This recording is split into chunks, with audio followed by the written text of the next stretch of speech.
Welcome back to the Gridiron Expert. 2 weeks ago, we had the most ranked versus ranked matchups since 2017. It only took 2 weeks to break that record, as this week we have 6 ranked versus ranked matchups. And of course, guys, we are going to be producing individual videos for every single one of those matchups. We have 6 upcoming videos breaking down those top 25 games. But today, we are breaking down the 5 underrated games of the week. 5 games that have a chance to be extremely exciting. 5 games that you need to watch, and 5 games that could play a major role in individual conference races or maybe even the college football playoff race as well. That is what we are here to break down today before we start diving in to those top 25 matchups later on tonight. So again, guys, welcome back to the Gridiron Expert. We're very glad you could join us today. As always, make sure to continue to like, comment, subscribe, share our videos, and of course, check out everything down in the description below, including our expert picks over on our website, thegridironexpert.com. Again, guys, some of the best spread picks in the entire country, beating over 80% of the national analysts, not just this year, but each of the last 4 years, hitting over 60% of our bets this year and over 82% on the money line. Go take a look at those guys, sign up for our picks today, and again, become a part of our GE Nation. All right, let's dive into these picks, guys. Again, games that you might not be thinking of, games that are kind of flying under the radar because of the amount of right versus right matchups we have, but these games are huge. And we start at the top in the Big 12, number 19 Kansas at Oklahoma. It's a battle between the Big 12's biggest surprise in Kansas and the Big 12's biggest disappointment in Oklahoma.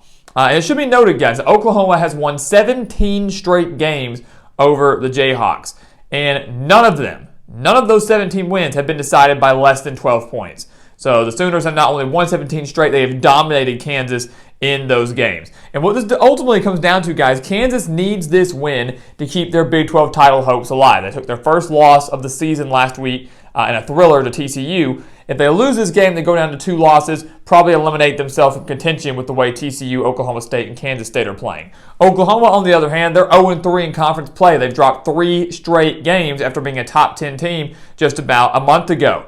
They need to bounce back. Their title hopes are gone. They've got to get back on the right track to even try to make a bowl game at this point, and obviously just stop the bleeding in year 1 under Brent Venables. I truly believe, guys, that Oklahoma is going to extend their streak to 18 over Kansas. Dillon Gabriel should be back for this game for the Sooners. They're reeling off that 49-0 loss against Texas, but Gabriel should be back healthy and will arguably be the best quarterback that Kansas has seen this season. And keep in mind, the Jayhawks are giving up over 275 passing yards per game. I know Oklahoma's defense hasn't been anything special. I don't expect them to fix all their issues in 1 week. Kansas will put some points on the Sooners.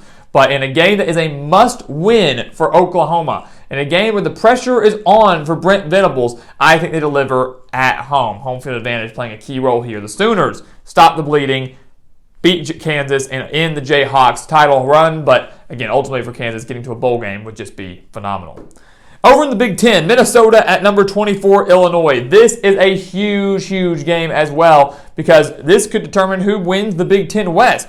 You look at this game, guys. Illinois last year stunned Minnesota, beat them 14-6 on the road last year. Fighting Illini, now a top 25 team. How about that for Brett Bielema's squad? 5-1 and easily could have been 6-0 had it not been for a controversial loss to Indiana. These two teams have split the last 4 meetings, but as we just mentioned, it's huge for the standings. Minnesota currently sitting at 1-1 in conference play. Illinois 2-1. If they win this, they will remain at the top of the standings alongside a team like maybe Purdue or Nebraska, which we'll touch on shortly. This, to me, guys, will be a defensive battle. Has the makings for it. 2 of the best defenses, not just in the Big 10, but in the country. Minnesota allowing just 222 total yards per game. Illinois allowing just 228 total yards per game. I will say that I believe Minnesota's offense is better than that of Illinois', especially when they are rushing for 245 yards per game. But Brett Bielema's squad's only given up 67 rushing yards per game. Their rushing defense is extremely, extremely stingy. And if they take away that run game from Minnesota, and I believe that Illinois will, they're going to rely on Tanner Morgan to win the game through the air. He's a veteran QB. I don't think he's going to be able to deliver, especially on the road. A great battle here, guys. Again, running backs, Mo Ibrahim for in Minnesota, Chase Brown for Illinois. Going to be a low-scoring, hard-fought game in the trenches. But in those type of games, I lean towards the guy that has the history of that, and that is Brett Bielema at Illinois. We picked the Fighting Illini back in the preseason to upset Minnesota. Don't know if you called an upset this time around, but we're sticking with Illinois to take down the Golden Gophers and keep their Big Ten title hopes alive. How about over here, Arkansas at BYU? A lot of people say, why is this game on here? This is an interesting game for both because they've got to stop the bleeding too. A month ago, these two teams were both top 12 teams. So it's unfortunate we're not getting a top 25 matchup between the Razorbacks and the Cougars. But this is a very intriguing game, guys. It's not very, especially for Arkansas, it's not very often that you see them take on a quality non-conference opponent right in the middle of the season, right in the middle of SEC play. Arkansas, guys, they have lost 3 straight games after being a top 10 team. BYU fell to Notre Dame last week 28-20, dropped out of the top 25. And this, to me, is going to be a great quarterback battle. Assuming KJ Jefferson is healthy and back, he missed last week's loss against Mississippi State, he should be able to put up some points for Arkansas against BYU and give the offense a spark they really didn't have last week. Same can be said for Jaron Hall, who was playing last week against Notre Dame but was not entirely healthy. What this game comes down to, guys, again, is Arkansas needing to stop the bleeding, get a 4th win before they head into their bye week, where, again, after the bye week, the schedule is very favorable for them. For BYU, they need this win to get to, 5 wins on the year, maybe salvage their season. Really, this is what this battle is. It's a battle between two teams trying to salvage their season. A loss could send them both into a downward spiral. Ultimately, guys, what this comes down to for me, I have no faith in Arkansas whatsoever right now. I have no faith in their offensive play calling. It's been very stagnant. It's been erratic. It's been bad. I have no faith in the Arkansas defense right now, one that's giving up 455 yards per game, including over 305 through the air. If Jaron Hall is fully healthy and that wide receiver core is fully healthy, BYU has struggled with that this year, they should light up this Arkansas secondary who has not seemed to be getting any better. I know they've battled injuries, but does not seem to be getting any better throughout the year. BYU should win this game, guys, but it will be close. It will be close in Provo, but BYU should get the game done at home. Again, Provo just not an easy place to play at all. Over here, another Big Ten matchup, Nebraska at Purdue. Huge for the Big Ten West again. So if you are a Big Ten fan, especially a fan of a team in the Big Ten West, Minnesota, Illinois, Nebraska, Purdue are the games you need to be watching out for. When you look at this game, Purdue and Nebraska are both 2-1 in the standings, just like Illinois is. So the winner of Nebraska and Purdue stays at the top of the standings with Illinois if the Fighting Illini defeat Minnesota. Again, Nebraska, guys, give credit to them. They haven't given up hope. They fired Scott Frost a few weeks ago and now won their last 2 games, both of them in conference play. Purdue's only losses this year are to Penn State, who is now a top 10 team, and Syracuse, who is a ranked team right now and undefeated. So Purdue, 2 quality losses. They have back-to-back road wins over Minnesota and Maryland, 2 very quality teams. Boilermakers are the real deal. People kind of forgot about them because of the 2 losses they've suffered, but they win this game, they very well could jump back into the top 25 and again would be at the top of those Big Ten West standings. What this comes down to, again, guys, is defense. It's ultimately defense. Nebraska, their defense is still bad despite the 2 wins. Their 2 wins over Indiana and Rutgers. They're allowing 263 passing yards per game. Purdue is averaging over 300 passing yards per game with Aiden O'Connell. Purdue's defense, people don't recognize how good they are, allowing just 97 rushing yards per game. Nebraska's averaging over 160. So if Purdue shuts down that Nebraska run game, and we believe they will, it's going to be all on the hands of Casey Thompson to win the game through the air for Nebraska. I don't think he can deliver. Purdue makes Nebraska one-dimensional. The game is in West Lafayette. It's a home game. The urgency's there. Give me the Boilermakers to take down Nebraska, which means in a few weeks, we could see the Big Ten West Championship between Purdue and Illinois. Talk about an unexpected matchup.